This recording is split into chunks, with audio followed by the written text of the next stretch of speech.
Ibu-ibu sekalian, pada hari ini masih melanjutkan tentang sekitar pentingnya sholat ya. Ibu-ibu sekalian, kenapa kita harus terus menuntut ilmu tentang sholat? Supaya kita bisa memperbaiki serta menyempurnakan sholat kita, sehingga kita termasuk orang yang menjaga sholat. Karena umat Islam ini dibagi menjadi 3 golongan yang berhubungan dengan sholat. Ada orang Islam yang Islam saja tapi tidak sholat. Dia ngaku orang Islam tapi 5 waktu sama sekali tidak mengerjakan. Orang seperti itu disebutnya tarikus sholah. Apa? Tarikus sholah, orang yang meninggalkan sholat. Yang kedua, ada orang yang pernah sholat, kemudian entah kenapa tiba-tiba tidak sholat lagi. Itu disebutnya namanya qati'us sholah. Apa? Qati'us sholah. Yang ketiga, ada orang Islam yang 5 waktu sholat, nggak ada yang bolong, tapi tidak bisa menjaga. Dalam melakukannya waktunya semau-maunya, banyak kesalahan di sana sini, tidak ada usaha memperbaikinya. Ini masuknya kepada orang yang menyia-nyiakan sholat. Jadi yang orang Islam tapi sama sekali tidak sholat namanya tarikus sholah. Orang yang pernah sholat kemudian berhenti tidak sholat lagi namanya qati'us sholah. Ada orang yang 5 waktu sholat tapi tidak ada usaha untuk menyempurnakan, memperbaiki sholatnya. Waktunya juga kadang-kadang matahari udah keluar juga belum subuh gitu ya. Iya, kadang sholat isya ini udah adzan subuh, lupa malam belum isya. Itu termasuk orang yang menyia-nyiakan sholat. Ibu-ibu sekalian, semuanya ada konsekuensinya. Untuk yang tarikus sholah, asal orang Islam saja baca syahadat gitu, dia yakin bahwa Allah itu ada, Tuhan itu satu, itu yakin, ada keyakinan seperti itu, tapi tidak sholat, maka orang seperti itu ya nanti juga masuk surga. Tapi ya entah berapa lama itu nanti akan dihukum dulu. Ini saya bacakan hadisnya. Wa fi hadisin tawilin, boleh diperhatikan di dalam hadis yang panjang, ana Jibrila nazala ala Nabi sallallahu alaihi wasallam. Sesungguhnya pernah suatu waktu malaikat Jibril turun datang kepada Nabi Muhammad sallallahu alaihi wasallam. Kemudian malaikat Jibril tadi berkata di depannya kanjeng Nabi Muhammad itu, "Ya Muhammad, ya Nabi Muhammad, la yataqabbalullahu, sungguh Allah tidak akan menerima min tariki sholah, orang yang meninggalkan sholat tadi, orang Islam tapi enggak sholat sama sekali itu. Maka la yataqabbalu, tidak diterima dari orang itu. Apa yang enggak diterima? Puasanya, saumahu, puasanya tidak diterima oleh Allah. Dia enggak sholat tapi puasanya enggak diterima. Saumahu wala shadaqatahu, termasuk dia kalau sedekah gitu, maka sedekahnya juga enggak diterima oleh Allah nih di dalam kitab Targhib wa Tarhib. Kalau dia duitnya banyak kemudian ikut temennya pergi haji tapi enggak sholat, itu ada juga, maka hajinya juga tidak diterima oleh Allah. Wala amalahu, seluruh amal-amal baik yang dilakukannya tidak ada yang diterima oleh Allah. Wala zakatahu, kalau dia duitnya banyak bayar zakat juga termasuk zakatnya juga tidak diterima oleh Allah itu. Nih, tarikus sholah itu segala amal baiknya tidak diterima. Maka kan nanti kan dihukum. Nah, karena dia orang Islam, itu entah berapa puluh berapa ribu tahun nanti akhirnya ada diangkat dari neraka itu karena dia membaca syahadat. Itu tarikus sholah tuh ngerinya seperti itu. Sekarang qati'us sholah, orang yang pernah sholat kemudian nggak sholat lagi, itu namanya qati'us sholah. Di dalam satu hadis yang lain, qati'us sholati, sesungguhnya pemutus sholat itu wala angadaka ila ahlika salima. Ketika orang itu keluar dari, setiap orang itu keluar dari pintu rumahnya, entah mau pergi kemana itu, entah jalan kaki, entah naik kendaraan, setiap dia keluar dari pintu rumahnya doain jelek dia. Wala angadaka ila ahlika salima, mudah-mudahan engkau tidak pulang ke rumah ini dengan selamat. Itu kata rumah itu. Rumah-rumah yang dia bangun sendiri doain jelek supaya dia tidak selamat di jalan itu. Itu orang pemutus sholat itu seperti itu. Terjadi akhirnya insiden di jalan macam-macam. Ada yang meninggal di tempat, ada yang sakit masuk rumah sakit, ada yang segala macam. Itu kalau qati'us sholat. Kemudian orang yang menyanyiakan sholat. Orang yang menyanyiakan sholat tadi, sholat yang dia kerjakan itu doain jelek. Jadi sholat yang dikerjakan doain jelek kepada orang yang mengerjakan itu dengan kata-kata doya'akallahu kama doya'tani, semoga Allah menyia-nyiakan engkau sebagaimana engkau menyia-nyiakan aku. Tapi kalau orang yang mau belajar, memperbaiki, menyempurnakan sholatnya, dari memperbaiki toharohnya, wudunya, bacaannya, sholatnya diperbaiki, terus ngaji seperti ini, maka sholat yang kita kerjakan tuh sholat itu doain baik kita dengan kata-kata hafidzakallahu kama hafidhani, semoga Allah menjagamu seperti kamu menjaga aku. Nah, orang kalau pengen selamat, pengen aman itu kuncinya menjaga sholat. Maka sholat yang dikerjakan doain begitu, hafidzakallahu kama hafidhani, semoga Allah menjagamu seperti engkau menjaga aku. Maka orang yang menjaga sholat itu kalau terjadi misalnya musibah, terjadi sesuatu yang enggak diinginkan, itu enggak parah-parah amat ya. Dijaga oleh Allah SWT karena menjaga sholat itu. Jadi rumusnya supaya dijaga oleh Allah yaitu dengan menjaga sholat. Maka bersyukur kita pada Allah SWT bisa terus mengikuti majelis kita yang barokah ini. Mudah-mudahan kita istiqomah. Amin. Jadi orang yang sama sekali tidak sholat, tarikus sholah, yang sholat putus qati'us sholah, orang yang menyanyiakan sholat akan didoakan jelek oleh sholat yang dia kerjakan sendiri. Orang yang menjaga sholatnya akan didoakan supaya dijaga oleh Allah Subhanahu Wa Taala. Itu hadis-hadis pentingnya menjaga sholat, ibu sekalian. Sebelum membahas tentang sholat yang berikutnya, saya dengar ada yang banyak yang mau ditanyakan tentang sekitar sholat. Itu ibu ya? Atau bisa dibantu ditulis dulu kali ya? Udah ya? Oh baik. Jadi emang belajar mengajar itu yang tanya jawab begini, dua arah seperti itu lebih terkesan daripada yang cuma satu arah kita dengerin akhirnya ngantuk gitu. Jadi suasana hidup kalau dua arah gitu.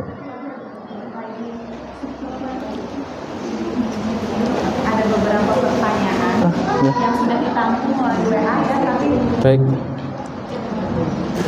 Gitu? Nggak ada baterainya loh.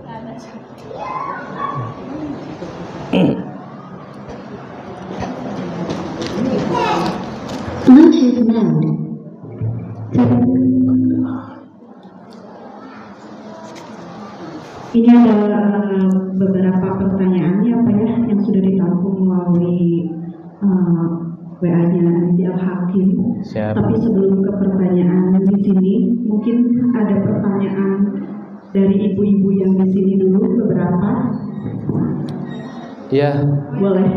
silakan Ibu. Sebelum pertanyaan yang sudah masuk, yang sudah ditulis, ada yang bertanya langsung boleh. Kayaknya volumenya dikecilin, volume.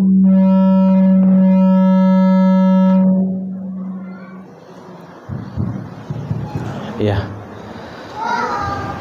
boleh, silakan, bisa dimulai. Ada yang bertanya, ibu-ibu yang di sini?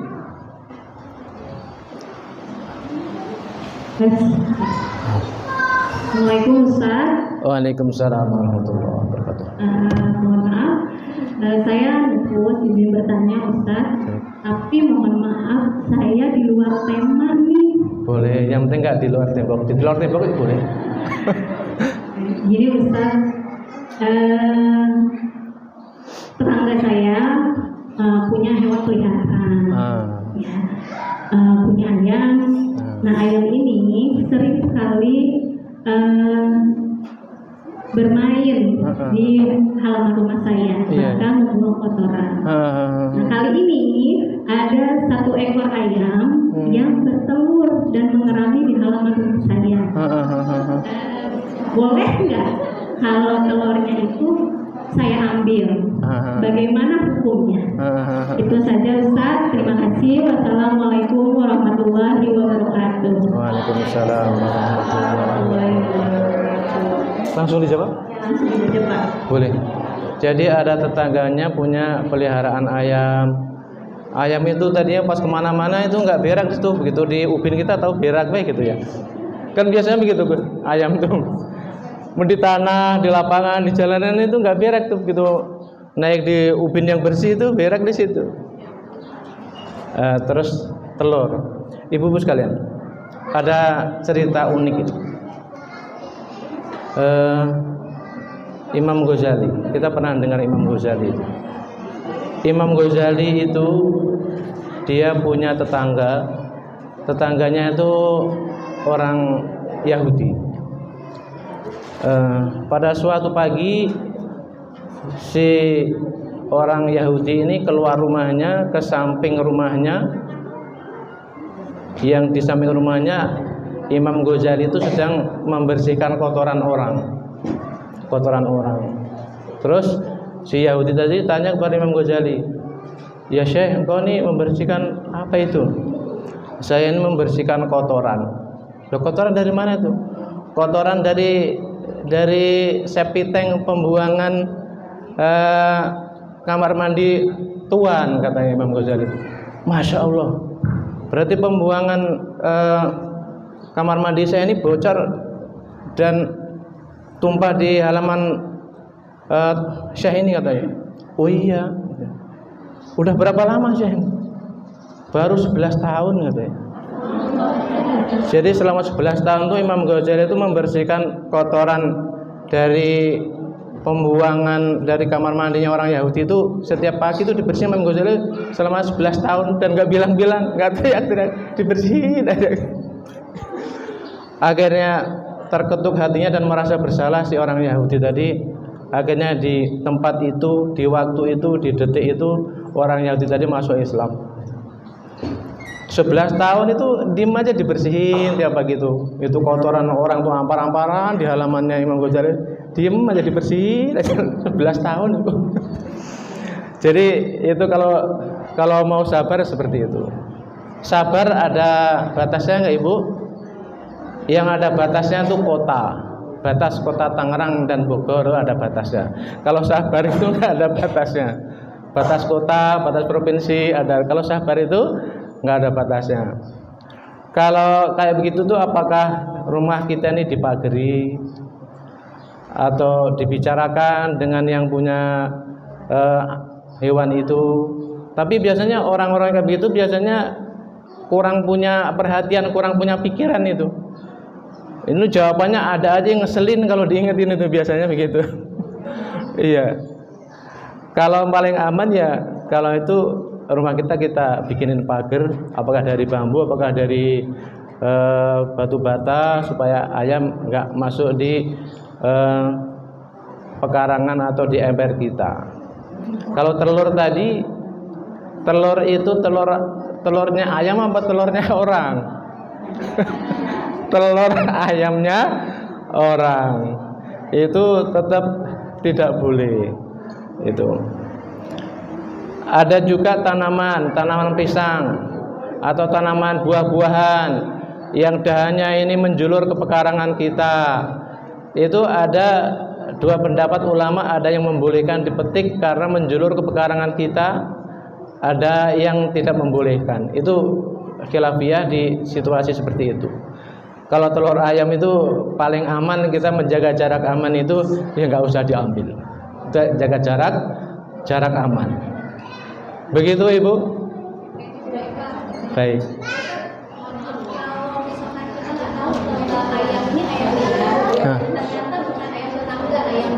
Nah, telurnya bagaimana ini kita membalikan kalau kita nggak tahu ayamnya siapa? Oh iya, iya. Jadi kalau nggak tahu itu memang, jadi gini Ibu ya, ada dua jalur ya. Yang pertama namanya jalur fatwa, yang kedua namanya jalur takwa. Yang pertama namanya jalur fatwa, yang kedua jalur takwa. Jalur fatwa itu syariat banget itu. Kalau nggak tahu itu ya seperti itu, barang nggak bertuan itu ada yang membolehkan. Kalau jalurnya jalur fatwa, kalau jalurnya jalur takwa, apapun yang tidak jelas punya kita lebih baik tidak dikonsumsi kita. Karena Nabi mengatakan al halalu bayyinun, al haramu bayyinun. Halal itu jelas, haram itu jelas. Yang di tengah-tengah antara halal dan haram itu remang-remang itu namanya subhat gitu. Nah, subhat itu yang paling aman juga tidak dikonsumsi oleh kita. Jadi yang haram jelas, yang halal jelas, yang remeng-remeng yang enggak jelas antara halal dan haramnya itu namanya subhat.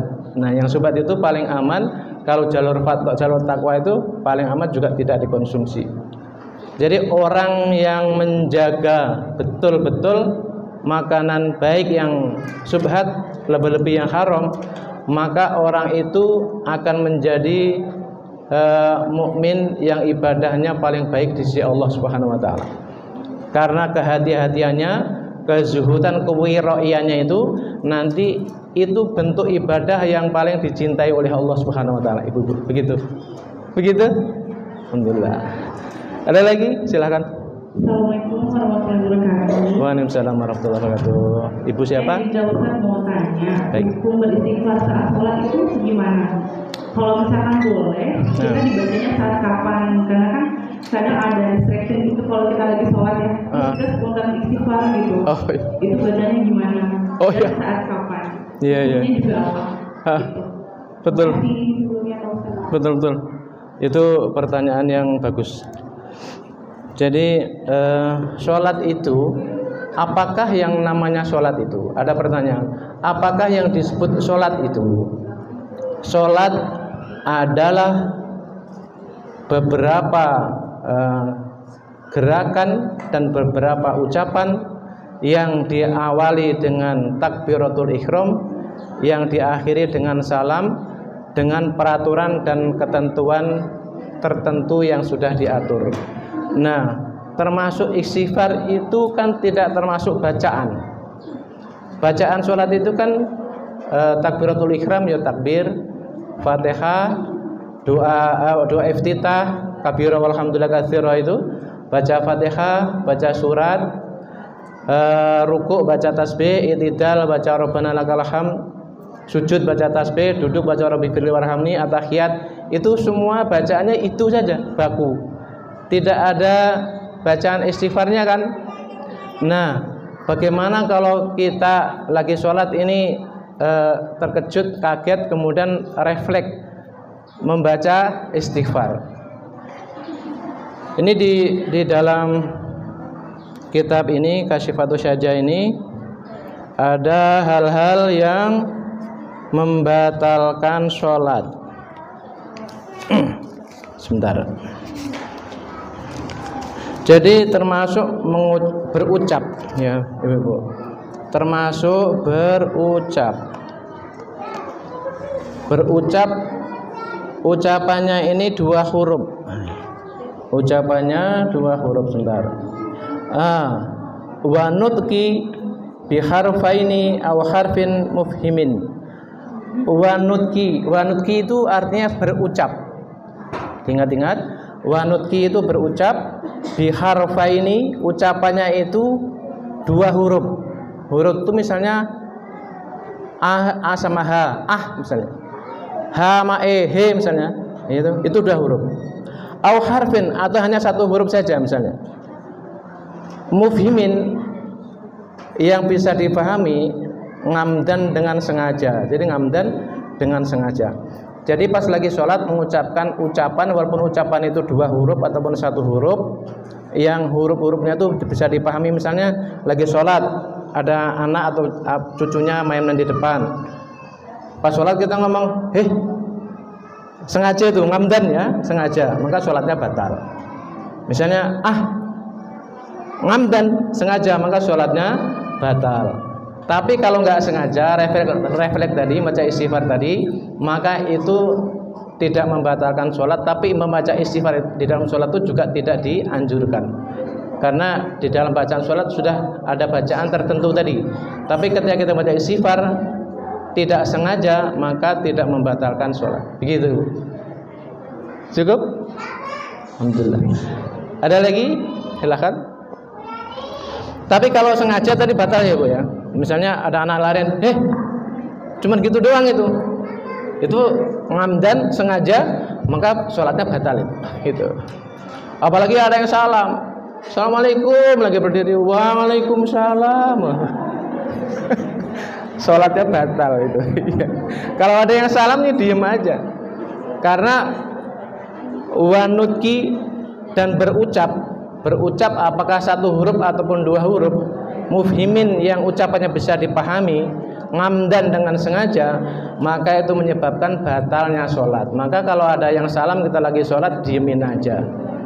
Lah katanya kalau yang salam hukumnya sunat, yang jawab wajib ketika di luar sholat. Tapi ketika di dalam sholat, kewajiban, kefarduannya mengucapkan salam kalah dengan fardunya sholat yang kita kerjakan itu sendiri. Jadi nggak usah dijawab ya. Begitu. Ada lagi silakan. Assalamualaikum Ustaz. Waalaikumsalam. Ya. Izin mau bertanya, ini kan tentang memperbaiki sholat ya. Betul. Kalau kita berjamaah Ustaz. Ya. Nah kita kan perempuan kan sebagai makmum. Ketika jadi makmum ini saat imamnya baca Al-Fatihah atau surat pendek, nah makmum ini mendengarkan saja atau mengikuti bacaannya imam. Ya. Itu saja. Terima kasih Ustaz. Assalamualaikum. Waalaikumsalam warahmatullahi wabarakatuh. Kita sholat posisinya bermakmum. Ketika imam baca Fatihah, apakah kita ngikutin Fatihah bacaan imam, apakah kita dengerin saja? Jawabannya kita dengerin saja. Nah, ketika imam baca, setelah imam baca Fatihah, imam baca surat pas sholat maghrib, isya sama subuh, imam setelah baca Fatihah, imam baca surat, kita baru baca Fatihah gitu. Jadi ketika imam baca Fatihah, kita tidak mengikuti bacaan Fatihahnya imam, kita dengerin. Nah ketika imam sudah baca surat, baru kita baca Fatihah. Itu pun kalau kita baca Fatihah nih, belum sampai selesai sempurna Fatihahnya, belum waladhdallin, kemudian tiba-tiba imamnya sudah rukuk, kita belum selesai baca Fatihah, maka kita rukuk saja. Nah, kenapa? Karena Nabi mengatakan qiraatul imam fa qiraatul makmum. Bacaan imam itu otomatis menjadi bacaannya makmum gitu.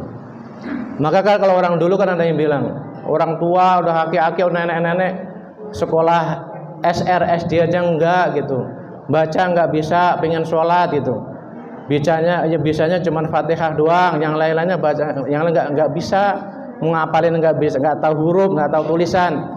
Baca yang ditahu hanya Fatihah doang, atau yang dia tahu hanya kulhu saja, surat Ikhlas doang. Maka yang dia bisa aja itu yang dibaca gitu. Kan begini Bu, ada orang yang nggak tahu menahu sama sekali bacaan sholat. Nah, orang seperti ini lebih baik sholat atau nggak sholat saja? Lebih baik sholat sebisanya. Misalnya bacaan itu yang biasanya cuma istighfar doang, astagfirullahaladzim, maka bacaan sholat itu bisa diganti dengan zikir. Misalnya bisanya cuma astagfirullah, ya udah, subhanallah, ya itu bagi orang yang apa ya, kalau orang yang normal harus disempurnakan. Kalau seperti itu kan termasuknya bukan situasi yang normal, tapi abnormal. Kan gitu. Jadi seperti itu. Ketika imam baca Fatihah, dengerin imam udah selesai baca Fatihah, baca surat, baru kita baca Fatihah. Kalau imam sudah rukuk, kita belum selesai, belum waladhdallin, maka kita ikut saja. Nggak usah menyempurnakan bacaan kita, karena Nabi mengatakan qiraatul imam fa qiraatul makmum. Seluruh bacaannya imam itu otomatis menjadi bacaan kita sebagai makmum itu. Itu jadi enaknya kalau sholat berjamaah begitu. Jadi kita numpang imam itu udah aman, dapat pahala 27 gitu ya. Gitu. Gitu Ibu. Boleh silakan yang lain. Apakah ada lagi? Assalamualaikum warahmatullahi wabarakatuh. Waalaikumsalam warahmatullahi wabarakatuh. Ya. Saya mau bertanya. Sama Ibu siapa? Busri. Busri. Ya. Saya mau bertanya Pak Ustaz. Baik. Kan kalau terakhir sholat itu bacanya Hamidun Masjid itu ya Pak ya? Bukan masjid, Hamidum Majid. Hamidum Majid. Hamidum Majid. Terus kalau ada tambahan bacaan lain boleh nggak? Kan ada yang ngomong gitu, Allahumma inni a'udzubika min adzabi jahannam gitu. Iya. Boleh nggak? Itu doa yang tadi itu bagian daripada zikir, jadi boleh. Kalau saya juga pakai setelah fil alamina innaka hamidum majid, ya Allahumma inni a'udzubika min azab min fitnatid dunya wa min azabil qabri wa min azabin nar wa min fitnatil mahya wal mamat wa min fitnatil masiihid dajjal ya muqallibal qulubi tsabbit qalbi ala dinik. Kalau yang panjang begitu, kalau saya baca itu nggak apa-apa. Jadi itu bagian daripada zikir, daripada zikrullah. Sebelum assalamualaikum. Iya, tapi kalau saya membacanya itu saya nggak ucapkan di lisan, tapi di hati saja. Allahumma inni a'udzubika min fitnatid dunya dan seterusnya. Itu kalau saya baca. Dari sejak kecil saya baca itu, diajarin itu. Saya baca di hati, nggak diucap. Ada yang membolehkan diucap, ada yang enggak. Kalau saya ngambil jarak aman, tapi selalu baca itu. Allahumma inni a'udzubika min fitnatid dunya. Ya Allah, aku berlindung padamu dari fitnahnya dunia.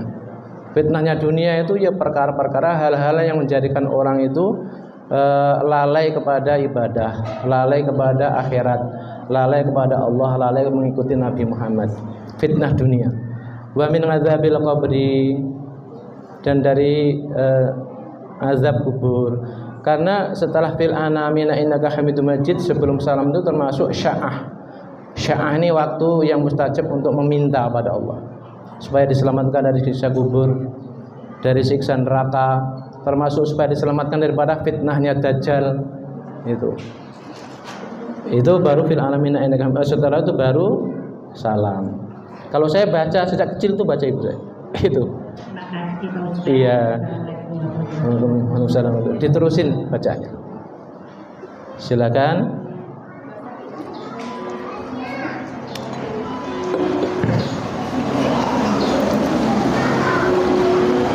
Assalamualaikum warahmatullahi wabarakatuh. Waalaikumsalam warahmatullahi wabarakatuh. Ya Pak Ustaz, dengan saya Kurniasari izin bertanya Ustaz. Baik. Saya ingin mempertanyakan jika sholat di perjalanan Ustaz. Di perjalanan biasanya kita sholat di dalam kendaraan Ustaz. Tapi ternyata sampai tiba di tempat tujuan waktu sholatnya Ustaz. Iya. Apakah diajarkan sholat lagi atau tidak? Tidak apa-apa. Oh baik. Baik. Itu mic-nya kenapa? Mic-nya baterainya ya? Habis kali. Jadi pertanyaannya lagi sholat di perjalanan. Tapi jangan sholat di jalan ya, tabrak mobil. Nah, sholat di perjalanan lagi naik mobil, lagi naik apa kendaraan yang lain gitu, misalnya naik kereta misalnya. Itu namanya sholat li tahrimil wakti. Sholat menghormati waktu, sudah masuk sholat saja. Yang paling bagus itu setelah sampai di tempat nanti kita sholat lagi untuk menyempurnakan sholat itu. Karena waktu sholat di kendaraan tadi kan kita nggak bisa sempurna mengerjakannya, nggak bisa ruku, nggak bisa i'tidal, nggak bisa sujud kan, hanya posisi duduk saja. Maka itu namanya sholat li tahrimil wakti, sholat untuk memuliakan waktu sholat sudah tiba itu. Nah nanti sholat lagi yang sempurna setelah sampai tujuan. Seperti itu Ibu.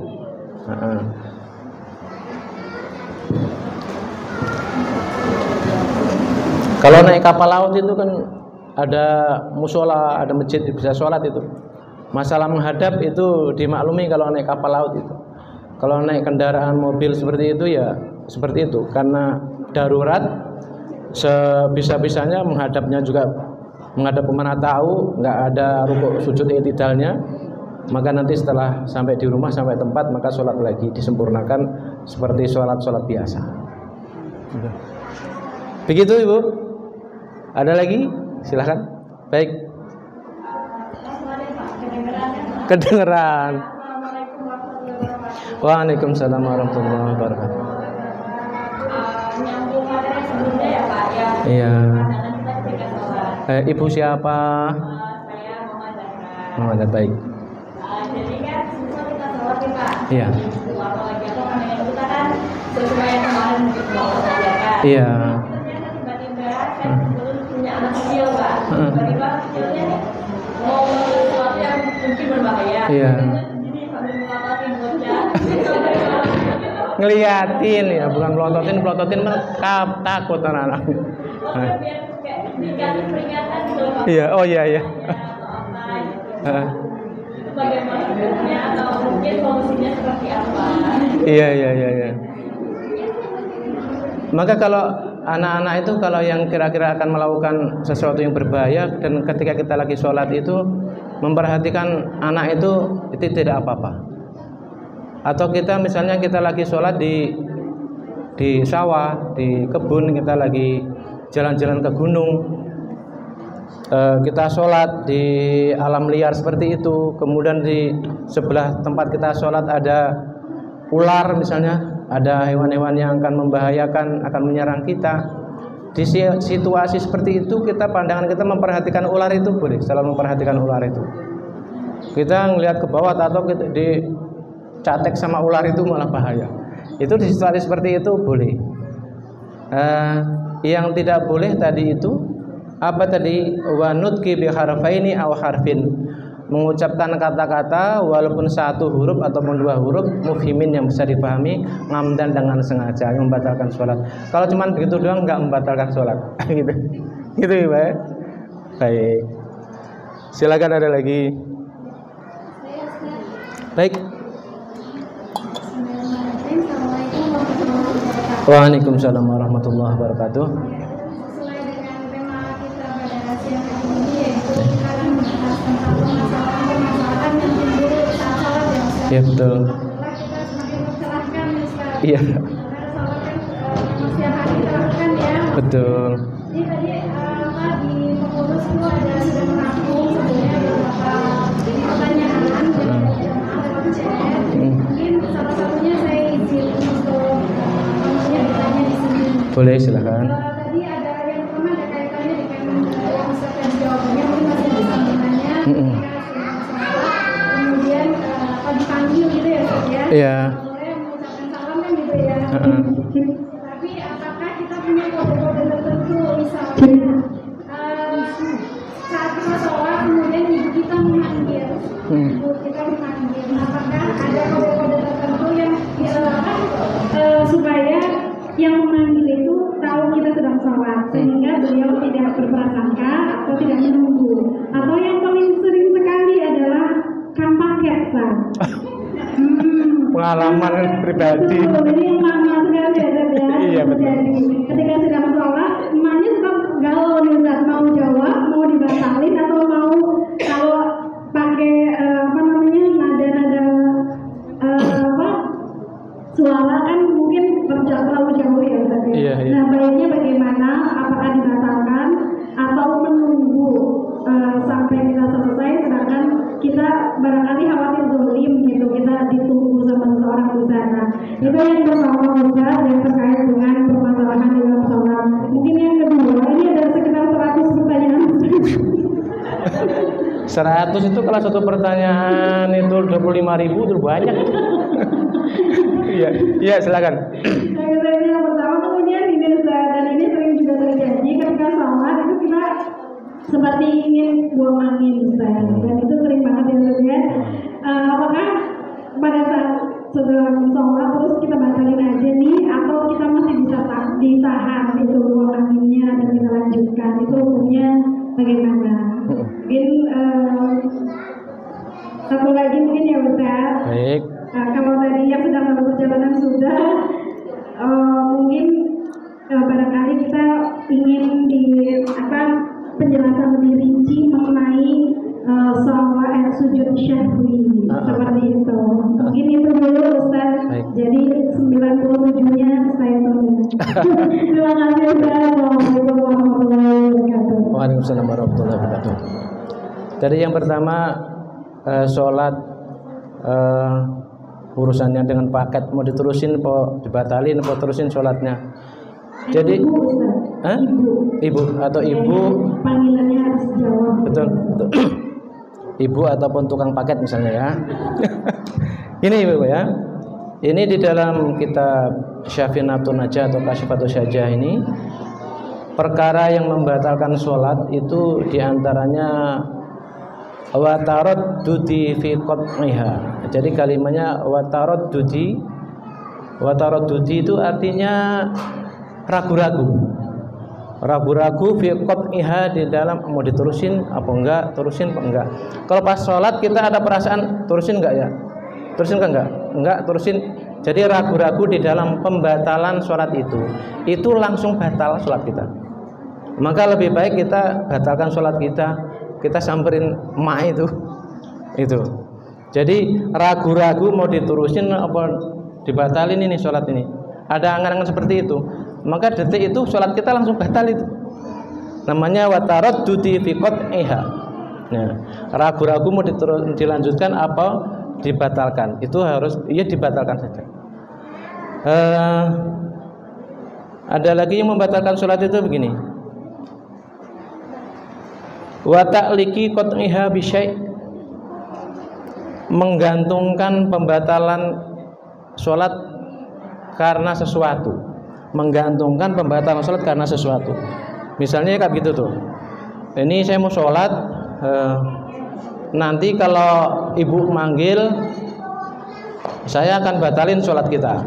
Atau nanti kalau ada tukang paket datang, nanti saya akan batalin. Itu namanya sudah menggantungkan pembatalan sholat oleh sesuatu tadi. Itu harus dari awal harus dihindari.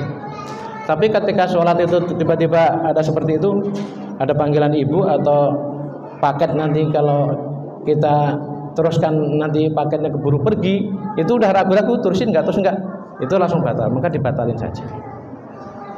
Yang kedua tadi apa tadi? Tentang buang angin, Ustaz. Buang angin. Yeah.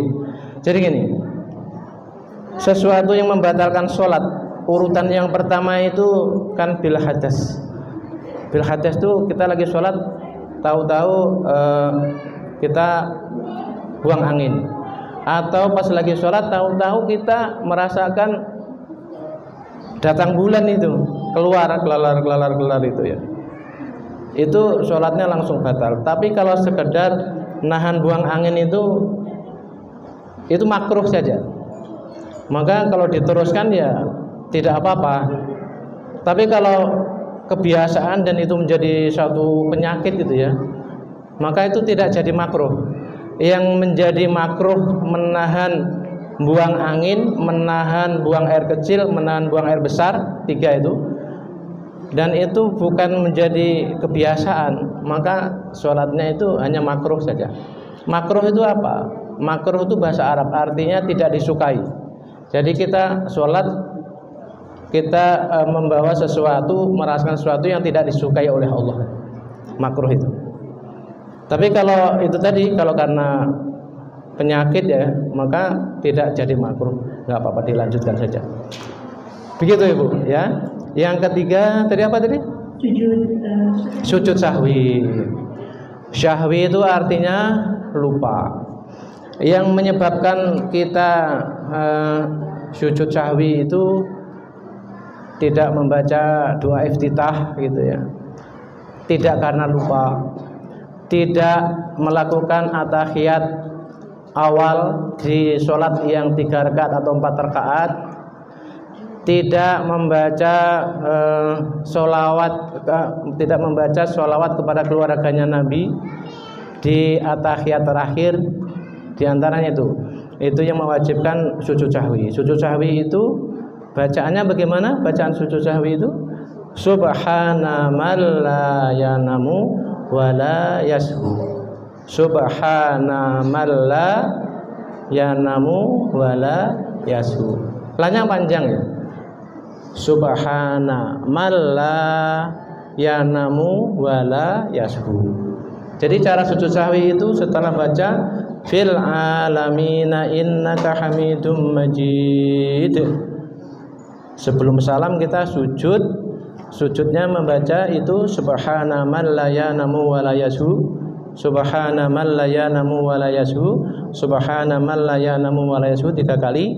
Kemudian kita duduknya membaca istighfar, astaghfirullahaladzim, astaghfirullahaladzim, astaghfirullahaladzim 3 kali.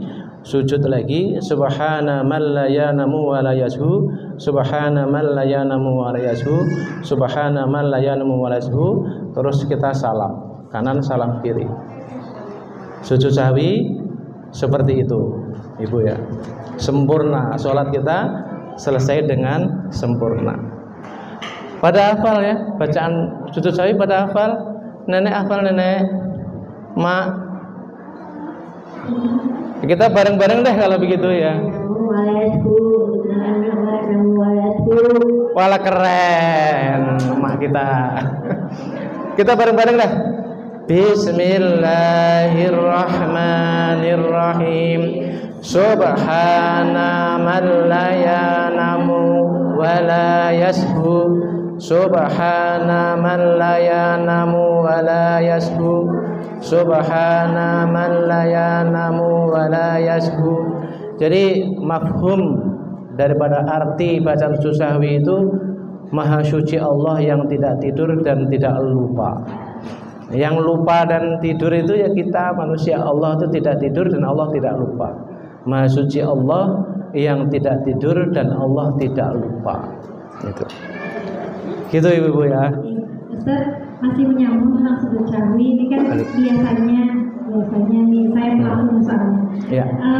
Ketika mengingatnya itu yang sering itu kan ketika sholat kita lupa rakaat dan ingatnya itu setelah kita sholat ragu-ragu gitu Ustaz. Betul. Salam tadi 3 atau 4 ya? Iya. Kayaknya masih 3, enggak 4 gitu. Itu baiknya bagaimana Ustaz? Apa kita berdiri lagi untuk menambahkan rakaat kemudian sujud sahwi lagi atau bagaimana Ustaz baiknya? Itu kayak begitu tuh kita semua pasti pernah ngalamin itu ya. Udah berapa rakaat tadi ya gitu. Maka lebih baik dilebihkan rakaatnya. Di dalam keraguan-keraguan tadi, udah 3 atau 4 ya? 3 atau 4 ya. Kita dengan penuh keyakinan dilebihkan saja. Nah, maka setelah dilebihkan baru kita sujud sahwi. Iya. Sudah salam Ustaz. Oh, sudah salam. Nah, misalnya nih Ustaz kan udah salam. Oh, iya. Baru ragu nih Ustaz gitu. Iya. Kayaknya aku udah 3 atau 4 ya. Benar ya ini tadi Ustaz. Iya. Terus gimana nih Ustaz? Iya. Kalau sudah salam berarti sudah keluar sholat, ya sudah tidak ada kegiatan sujud sahwi, tidak ada kegiatan sholat lagi. Jadi lupa dan belum tahu, itu jatuhnya akhirnya dimaklumi sama Allah. Itu jadi ingatnya sudah salam, maka ya sudah saja seperti itu. Karena begini, kalau kadang-kadang nih setan ya atau jin dia bikin jebakan supaya kita ragu-ragu. Kan ada orang yang mau sholat itu dijebak sama setan ragu-ragu sehingga mau baca takbiratul ihram aja nggak jadi. Usolli, perasaan ini belum bener aja nih usolli saya ini. Kadang atau wudhu nih, mau wudhu basuh mukanya berulang-ulang, perasaannya belum bener aja. Itu jebakan setan, jebakan jin supaya kita ini punya penyakit ragu-ragu. Setelah ragu-ragu nanti diikuti saja, nanti orang tuh bisa tambah parah kena penyakit latah dan sebagainya. Jadi keraguan-raguan itu minal jinnati wan nas alladzi yuwaswisu fi sudurin nas minal jinnati wan nas. Jadi biasanya kalau kayak begitu tuh biasanya pikirannya lagi kemana-mana tahu itu. Jadi memang ibu-ibu ya, sholat kita ini gini, sholat kita seandainya ada alat yang bisa merekam hati kita ketika sholat dari takbir sampai salam itu, hati kita direkam oleh suatu alat. Kemudian setelah kita salam itu alat itu diputar lagi, maka selama takbir sampai salam itu gambar Allahnya tuh mungkin nggak ada atau sedikit sekali, macam-macam, ikan asin, sayur asem, iya kan, kue, jalan-jalan, motor, anak, ayam. Jadi tulisan Allahnya tuh minim sekali. Itulah hati kita tuh seperti itu. Kenapa kak seperti itu ya Pak? Gini, yang pertama-tama kali diangkat oleh Allah dari permukaan alam semesta ini adalah khusyuk dalam sholat. Jadi yang pertama kali diangkat oleh Allah yang mengangkat khusyuk itu. Khusyuk itu diangkat oleh Allah pertama kali sebelum diangkatnya kepahaman ilmu faraid. Ilmu faraid itu diangkat juga oleh Allah, sehingga di akhir zaman itu banyak urusan warisan tidak ditata sesuai dengan ilmu faraid. Ilmu faraid itu ilmu waris. Yang pertama diangkat itu khusyuk dalam sholat, sehingga banyak orang yang sholat di masjid yang begitu besar tidak ada satupun yang khusyuk. Nah, tapi ibu-ibu sekalian, supaya sholat kita ini dianggap khusyuk semuanya. Jadi kita sholat tadi kan setelah takbiratul ihram kan kemana-mana nggak khusyuk. Pas takbiratul ihram itu beberapa detik, Allahu Akbar, beberapa detik, tik takbiratul ihram. Itu kita khusyukkan di detik itu saja, maka sampai salam itu nanti sudah dipandang khusyuk oleh Allah Subhanahu wa taala. Jadi pas baca takbiratul ihram tuh Allahu Akbar beberapa detik itu kita harus tata betul hati kita. Kita hadirkan perasaan namanya perasaan ihsan. Perasaan ihsan itu apa? Perasaan ihsan itu seolah-olah kita ini melihat Allah. Kalau itu tidak bisa kita lakukan, kita hadirkan perasaan seolah-olah berdiri saya, sholat saya ini sedang dilihat langsung oleh Allah. Itu perasaan ihsan itu. Itu beberapa detik itu dikhusyukkan itu.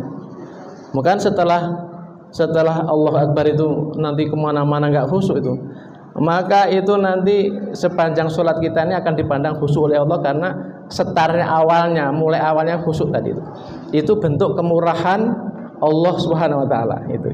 Maka takbiratul ihram tuh kalau sahabat Umar tuh sampai keluar keringat itu, saking lamanya ditata tuh. Jangan langsung Allahu Akbar, jangan. Jadi pas usolli dan sebagainya Allahu Akbar beberapa detik itu dihadirkan khusyuk di hati kita itu. Nah, ada kiat-kiat supaya hati kita ini mudah ditata seperti itu. Sebelum mulai sholat itu, sebelum azan itu kita paling bagus kalau ibu-ibu tuh. Kalau bapak-bapak itu yang paling afdal itu kan sholat di masjid di mushola. Kalau ibu-ibu itu tidak harus seperti bapak-bapak di masjid di mushola, di rumah, tapi awal waktu ibu-ibu. Awal waktu itu misalnya sekarang ini sholat duhur jam 11.50 menit misalnya. Jam 11.45 menit nih ibu-ibu aktivitasnya udah berhenti. Masak apa bebenah rumah segala macam kira-kira 10 menit sebelum adzan masuk adzan sholat itu, aktivitas kita sudah berhenti, sudah wudhu, sudah gelar sajadah gitu, kita duduk membaca zikir dulu. Zikir apa saja? Subhanallah, walhamdulillah, wala ilaha illallah, Allahu akbar. Baca tasbih, baca sholawat, baca istighfar boleh, atau baca ayat-ayat Al-Quran, atau berdoa. Maka perbuatan atau amal seperti itu akan memudahkan mengarahkan hati kita untuk khusyuk. Kalau kita habis aktivitas kemudian adzan kita langsung wudu, langsung sholat, itu kayak kipas angin muter nih, kemudian tiba-tiba saya kelarin matiin, tek. Kan kipas angin nggak langsung berhenti, masih muter walaupun pelan itu. Nah, kita habis aktivitas langsung sholat itu, gambaran aktivitas sebelum kita lakukan sholat tadi itu datang semua di hati kita. Maka antara aktivitas dan sholat itu dijedah dengan 3 amal tadi. Boleh berzikir, boleh baca Al-Quran, boleh dengan berdoa. Seperti itu. Maka kalau ibu-ibu itu bisa sholat di awal waktu, itu keren banget.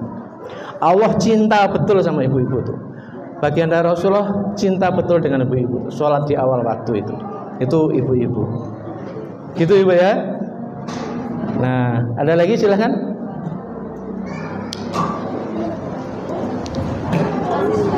Sudah? Yang lainnya? Sudah, mungkin ada yang lain lagi. Kebetulan yang ditampung di WA itu sudah disampaikan juga tadi Pak. Udah semuanya. Ada yang bertanya lagi? Ya silakan. Ayo, silakan. Ayo. Cukup. Ini sampai jam 11? Ya, sampai jam 11. Baik. Karena ini masih sampai jam 11, masih ada waktu 15 menit, iya kan? 15 menit ini saya bahas materi hari ini. Materi hari ini tentang perkara yang membatalkan sholat saja. Sudah tadi sebagian sudah cuplikannya sudah disampaikan, ibu-ibu ya. Jadi perkara-perkara yang membatalkan sholat itu kita perlu tahu. Kenapa? Karena jangan sampai kita sholat saja, ternyata sholat kita ini sudah kondisi batal, kita masih diteruskan sholat saja. Maka kita harus tahu perkara yang membatalkan sholat itu. Jadi tabtulu sholati bi arba'asyarati khoslatan. Perkara yang membatalkan sholat itu jumlahnya ada 14. Ada 14. Yang pertama, apa yang membatalkan sholat itu? Yang membatalkan sholat itu yang pertama bil hadas, karena hadas. Karena hadas. Lagi sholat tadi itu tiba-tiba buang angin. Tahu-tahu keluar buang air kecil, keluar walaupun sedikit tuh, leler gitu ya. Atau lagi sholat atau datang bulan, itu sholatnya langsung batal. Kan kalau lagi datang bulan kan kerasa ibu-ibu kan ya. Pas lagi sholat kebetulan, maka sholatnya langsung batal bil hadas. Asani yang kedua, perkara yang membatalkan sholat itu biwuku'in najasyati ilam talqa halan min ghairi hamlin. Yang nomor 2 yang membatalkan sholat kita karena pas kita lagi sholat kita kejatuhan najis, dan setelah kejatuhan najis tadi, najisnya tidak dibuang seketika dari tempat itu. Misalnya lagi sholat berdiri, tahu-tahu kita kejatuhan tai cicak di atas kita, di plafon kita, atau di tembok atau di apa, atau kejatuhan tai cicak, itu kan najis ya cicak. Maka kalau tai cicak itu tidak dibuang seketika, maka sholat kita otomatis menjadi batal. Tapi kalau membuang tai cicak dengan tangan, kemudian tangannya tai cicaknya nempel di tangan, ya otomatis kan batal juga itu. Kalau ibu-ibu tuh susah. Kalau bapak-bapak misalnya kayak macam saya nih, lagi sholat, peci saya kejatuhan tai cicak, terasa. Ini peci saya langsung saya buang begini, terusin sholat, maka nggak batal. Kalau ibu bukan nggak mungkin nyopot mengena, malah batal. Asalisu yang nomor 3 perkara yang membatalkan sholat itu wang kisyafil aurati ilam tastur halan. Yang nomor 3 yang membatalkan sholat itu terbukanya aurat ketika tidak ditutup seketika. Misalnya gini, ibu-ibu sholat di rumah, kondisinya panas banget nih, siang hari sholat duhur. Ibu-ibu sholat di depan kipas anginnya di setel kenceng bener itu. Kemudian tiba-tiba mukenanya terangkat, ya kan? Terangkat. Terus sebagian daripada kaki kita kelihatan gitu. Maka kalau tidak segera dibeginiin, ditutup begitu, sampai keangkat begitu mukenanya, iya. Maka kalau nggak ditutup seketika, maka otomatis sholatnya jadi batal itu. Iya, maka kalau di setel kipas angin jangan terlalu gede. Nanti diangkat sama angin kipas angin itu, ya tersingkap seperti itu, maka sholatnya batal itu. Jangan diterusin aja dia, Mak. Gitu. Nah, apalagi tinggi banget ya udah, waduh. Kemudian itu tadi yang nomor 4, wa nutqi bi harfaini aw harfin mufhimin amdan. Berucap satu huruf atau 2 huruf yang bisa difahami ngamdan dengan sengaja membatalkan sholat itu. Lagi sholat jawab salam, lagi sholat atau ngomong itu batal. Al-khamisu yang kelima, ini penting nih. Yang nomor 5 yang membatalkan sholat itu wabil muftiri amdan. Sesuatu yang membatalkan puasa maka otomatis membatalkan sholat. Apa tuh yang membatalkan puasa? Itu kan makan minum. Kita waktu sholat nggak mungkin makan minum, tapi kita sebelum sholat kita makan, misalnya makan ada sambelnya, lupa nggak kumur-kumur, ya kan? Pernah nggak begitu? Lah lagi sholat ini rasa pedes masih ada nih, campur dengan ludah, ya kan? Ditelen sambal petir, sambal setan. Nah, maka kita nelan ludah yang bercampur dengan rasa itu, rasa apapun, yang penting tidak rasa untuk memiliki, ya. Rasa pedas, rasa asin, rasa manis, campur ludah ditelan, maka sholatnya batal. Iya, iya, itu yang berhubungan dengan ludah. Kemudian yang berhubungan dengan makan tuh kadang-kadang ada sisa makanan terselip di sela-sela gigi kita nih kadang-kadang kan. Wah, lagi ditahan di mulut, kemudian sengaja tuh ngamdan kan, ditelan, disengaja tuh daging, ya kan, makan sate gitu, ya kan, masih ada sedikit di sela-sela gigi, kemudian dengan sengaja kita telan itu, maka sholatnya batal. Maka kalau mau sholat itu kita harus, kenapa kita harus wudhu itu? Diantara hikmah wudhu berkumur-kumur tuh, kalau sebelum makan minum ada rasa-rasa tadi, maka bisa dibersihkan. Maka yang paling aman kalau nggak wudhu ya berkumur-kumur dulu sampai bersih. Berkumur tuh kalau sekali saja berkumur dibuang itu belum bersih betul rasa itu.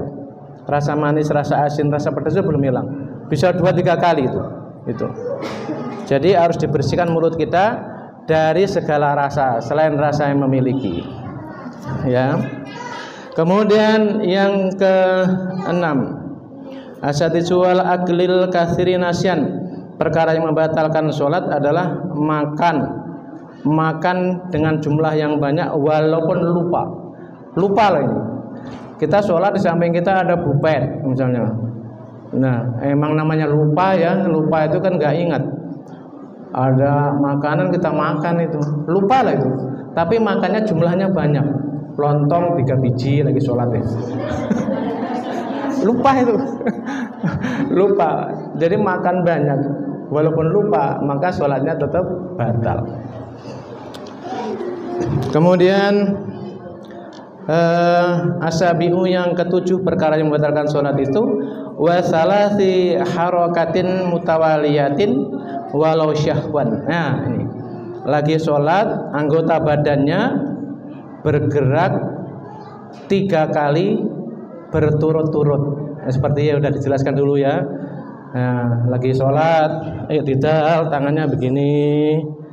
Ini walaupun lupa, walau syahwan soalnya, walaupun lupa, maka tetap batal sholatnya. Itu. Kemudian asaminu yang ke-8 perkara yang batalkan sholat itu wal wasbatil fahisyatin. Wal wasbati itu artinya apa? Wal wasbati itu bergerak atau melangkah yang berlebihan. Bergerak atau melangkah yang berlebihan. Misalnya begini, ibu sholat berjamaah. Ini hitung-hitung sana kiblat ya. Ini di samping sini ada anak kecil atau ngikut tadinya, ataupun walaupun bukan anak kecil ada orang-orang dewasa juga dah. Kemudian tiba-tiba dia batal atau karena sesuatu lah dia meninggalkan tempatnya. Dua orang meninggalkan tempat sholatnya. Berarti kan ini kan jadi apa nih? Kosong di samping kita nih. Soalnya ada orang jauh lagi. Nah, kita niatnya baik, pengen merapatkan barisan tadi. Kita jalan begini. Batal itu. Iya, namanya melangkah yang berlebihan.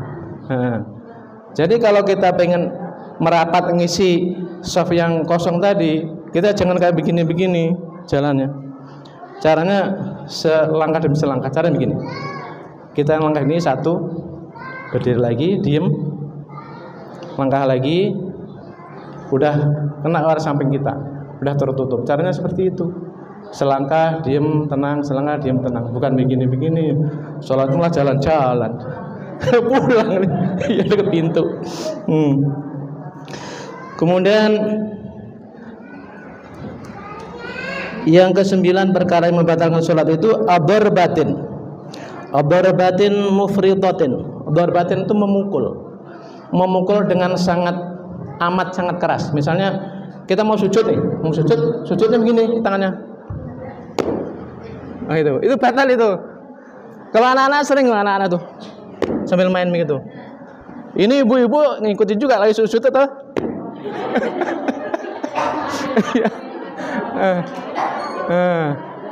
Itu membatalkan sholat itu ya. Nggak boleh kayak begitu. Nggak boleh. Kemudian al-ashiru yang ke-10 perkara yang membatalkan sholat itu wa ziyadati ruknin fi'liyin amdan. Menambah rukun fi'liyah, menambah rukun gerakan sholat dengan sengaja. Misalnya sholat subuh kan 2 rakaat. Nah, ada orang sholat subuhnya 3 rakaat gitu. Enggak dalam keadaan lupa, dengan sengaja. Pikirannya pakai asumsi. Kalau 2 rakaat aja dapat pahala, kalau saya tambah rakaatnya mungkin pahalanya lebih banyak lagi, ditambah lagi kali sama Allah kali. Sholat subuhnya 3 rakaat, maka sholatnya batal. Sholat maghrib misalnya, sengaja nggak mau dia 3 rakaat. Kalau rakaatnya tambah banyak, Allah ngasih upahnya kayaknya tambah juga kali. Sholat maghrib 4 rakaat, sengaja, maka sholatnya batal. Kemudian al-hadi asyara yang ke-11 perkara yang batalkan sholat itu tadi wa taqaddumi ala imamihi. Nah, penting nih. Wa taqaddumi ala imamihi bi ruknaini fi'liyaini. Mendahului geraknya imam kalau sholatnya berjamaah ya. Mendahului geraknya imam sampai 2 gerakan. Mendahului gerakan imam sampai 2 gerakan. Imamnya belum rukuk, kita sudah rukuk. Imamnya belum i'tidal, kita sudah i'tidal. Rukuk mendahului imam, i'tidalnya sudah mendahului imam, maka sholat kita otomatis batal. Ya, nggak boleh mendahului. Kemudian yang nomor 12 wa takhallufi bihima bi ghairi udhrin. Ketinggalan 2 gerakan dari geraknya imam. Bi ghairi udhrin, tanpa ada uzur. Maka itu batal sholatnya. Imam sudah rukuk, ya kan? Imam sudah rukuk. Nah, karena niatnya pengen menyempurnakan bacaan Fatihah sampai imamnya sudah i'tidal, orang itu belum rukuk juga, maka sholat dia otomatis langsung batal kalau sholatnya berjamaah itu. Tapi kalau karena ada uzur ya, misalnya ada orang udah tua atau lagi sakit, pinggangnya sakit, atau ada karena sesuatu sakit dah, atau karena ada uzur udah lemah gitu, ketinggalannya tidak batal. Tapi kalau tidak ada uzur apa-apa sampai ketinggalan 2 gerakan imam itu batal. Kadang-kadang saya kalau lagi ngimami sholat itu ada, kadang-kadang itu kita nggak sengaja ngelihat itu di barisan pelaksanaan ya, kita sudah mau turun sujud ini ada bapak-bapak belum rukuk. Ini begitu salam saya perhatiin, bapak-bapak dari mana tadi? Saya ajak ngobrol tuh, jelasin bahwa perbuatan seperti itu membatalkan sholat. Kadang-kadang kan orang kan pengen menyempurnakan bacaan tadi. Nah, padahal sholat itu salah satu syarat makmum itu harus selalu ikut geraknya imam. Selalu ikut. Imam rukuk ya rukuk saja, walaupun Fatihahnya belum sempurna. Minimal sudah kebaca 3 ayat. Bismillahirrahmanirrahim, alhamdulillahirabbil alamin, arrahmanirrahim. Sampai arrahmanirrahim ini imam rukuk, maka rukuk saja. Misalnya sujud, apa tuh rukuk, baca subhana rabbiyal azimi wa bihamdihi, belum sampai selesai 3 kali imam sudah i'tidal, ya ikut i'tidal saja. Iya. I'tidal, kita baca Rabbana lakal hamdu mil'us samawati wa mil'ul ardi wa mil'u ma syi'ta min syai'in ba'du, belum selesai bacaan itu imam sudah turun sujud, ya kita sujud saja. Itu. Baca pas sujud, baca subhana rabbiyal a'la wa bihamdihi 3 kali, baru 1 kali imam sudah duduk, ya ikut saja. Itu tadi apa tadi? Hadisnya qiraatul imam fa qiraatul makmum. Bacaannya imam itu otomatis akan menjadi bacaannya makmum. Maka imam itu harus bagus makhrajnya, tajwidnya, sholatnya harus benar. Soalnya ya istilahnya ibaratnya nanggung sholatnya orang banyak yang di belakang dia itu. Situ. Kemudian yang nomor 14 yang membatalkan sholat itu wa niyatu qat'is sholah. Sebelum sholat sudah niat akan membatalkan sholat. Misalnya kita punya jemuran baju atau jemur apalah, ya. Sebelum sholat udah niat, pokoknya kalau hujan batal lah saya gitu. Itu batal sholatnya. Lah saya itu pernah yuk di daerah Atang Sanjaya itu ada satu kampung tuh pekerjaannya, satu kampung tuh usahanya bikin rengginang. Lah pas sholat Jumat saya mampir sholat Jumat di situ. Itu hampir 100% seluruh kampung tuh usahanya bikin rengginang gitu. Rengginang dijemur gitu. Pas lagi berdiri sholat Jumat, tahu hujan, lah bubar itu sholat Jumat semejit. Orang pada lari ngejar rengginang, ngangkat rengginang kalau hujan. Soalnya karena kalau udah kehujanan itu rengginangnya itu rusak itu. Lagi berdiri sholat rakaat pertama, lebu pas semejit saya melongo, kok aneh begini orang sini. Akhirnya ceritanya setelah ada peristiwa itu, akhirnya tokoh-tokohnya sama masyarakat itu musyawarah. Kalau hari Jumat nggak jemur rengginang. Kalau jemur rengginang setelah sholat Jumat.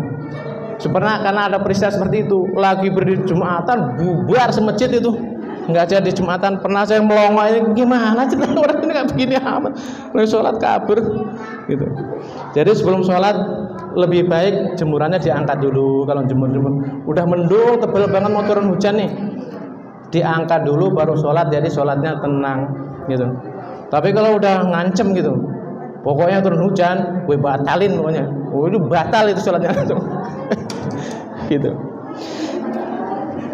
Jadi bisa diingat-ingat ibu-ibu ya, perkara yang membatalkan sholat tadi ya, diingat-ingat. Mudah-mudahan sholat kita jadi tidak batal, sholat kita menjadi sah, diterima oleh Allah. Dengan ilmu sholat, kualitas sholat kita semakin bertambah baik kualitasnya. Udah jam 12, jam 11 ya, jam 12. Apakah ada yang tanya lagi? Sudah sepertinya Pak. Sudah ya. Baik, sampai di sini ngaji kita di hari ini, di pagi hari ini. Mudah-mudahan ada ilmunya ibu-ibu ya, bisa dipraktekkan ya. Mudah-mudahan kita semuanya diberi sehat, bisa terus mengikuti pengajian-pengajian kita di sini, sehingga semakin menambah kualitas keimanan kita, seluruh rangkaian ibadah kita, rukun Islam kita, sehingga ibarat seorang petani yang menanam padi, semakin bertambah usianya, isinya semakin padat, semakin berisi, sehingga sewaktu-waktu dipanggil Allah SWT, Allah cinta dengan roh kita, sehingga kita dipanggil dalam keadaan husnul khatimah. Kita sebelum membaca Fatihah, barokahnya Fatihah, munajatnya, mudah-mudahan yang sedang sakit disehatkan, baik kita ataupun keluarga kita, apapun sakitnya. Yang bermasalah diangkat masalahnya, yang sedang usaha ekonomi, usaha nafkah keluarganya, usahanya dilancarkan oleh Allah. Yang masih sedikit duitnya dibanyakkan, punya duit yang berlimpah, yang barokah, yang manfaat maslahat fid dunya wal akhirah. Putra putrinya dijadikan putra putri yang baik, rumah tangganya menjadi rumah tangga yang damai, yang rukun, yang sejahtera, yang makmur, yang sakinah mawaddah warahmah. Barokah manfaat ilmunya, barokah manfaat rumah tangganya, barokah manfaat rizkinya dan semuanya. Bihadiniyah al-Fatihah. A'udzu billahi minasyaitonir rajim. Bismillahirrahmanirrahim. Alhamdulillahi rabbil alamin. Arrahmanir rahim. Maliki yaumiddin. Iyyaka na'budu wa iyyaka nasta'in. Ihdinas siratal mustaqim.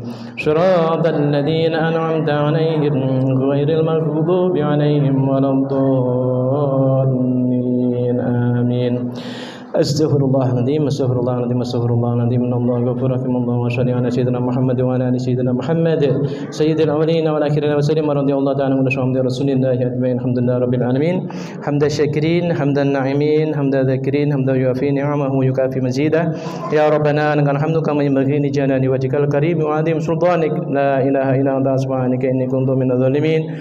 Allahumma ja'alna wa awladana wa talmidana min ibadikal mu'minin wa sholihin wal muttaqin wal muhsinin wa syabirin bi rahmatika ya arhamar rahimin. Rabbana atina fid dunya hasanah wa fil akhirati hasanah wa qina adzabannar. Wa sallallahu ala sayyidina Muhammadin nabiyil ummi wa ala alihi wa sallim. Subhana rabbika rabbil izzati amma yasifun wa salamun al mursalin walhamdulillahi rabbil alamin. Terima kasih. Mohon maaf atas kekurangannya. Bila taufiq hidayah. Wassalamualaikum warahmatullahi wabarakatuh. Waalaikumsalam.